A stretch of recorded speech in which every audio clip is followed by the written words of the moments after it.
Sean is also a big film guy. You know, he's probably the person that watches more films that I know. So the first conversation was basically, we're gonna shoot this on film.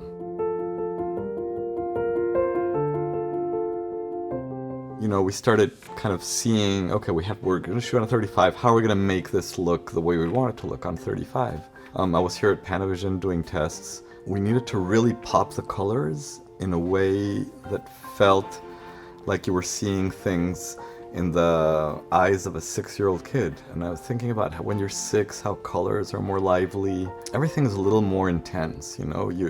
Everything's new, it's first experiences every day. And I was remembering this little filter that we used a lot in the 90s called the enhancing filter. And we went up to the rooftop and started popping some tests with and without the filter. And what it did for the greens and the reds and the skin tones was amazing. The idea was always that we wanted to look like ice cream, so that's the feeling.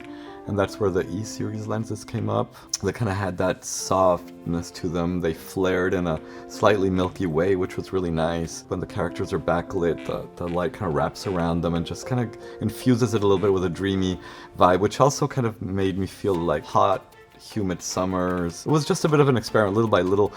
Then we came upon night exteriors in Kissimmee, and we did some tests on 35. That looked really like another film. That looked like a vampire movie. We realized that we either had to light the exteriors a lot, which we didn't have the time and budget for, or we could go digital. And we did some tests on digital. That's when I realized that film and digital are kind of like the yin-yang of filmmaking, where film is great when you have a lot of light, and digital is great when you don't have light. And that's how we decided to shoot the movie. So night exteriors are all digital, all night interiors and day exteriors and day interiors in film. And then the final, I guess, key to the puzzle was the end of the movie that we had to shoot in Disney World. And that's kind of what took us to iPhone. We'd had experience shooting with him already with Sean. We shot a short film, he shot a feature, and it was just a perfect tool to get in there, shoot completely undetected, you know? I think Sean's also a very intuitive filmmaker. Whatever felt right for us both, that's the way we do it, you know?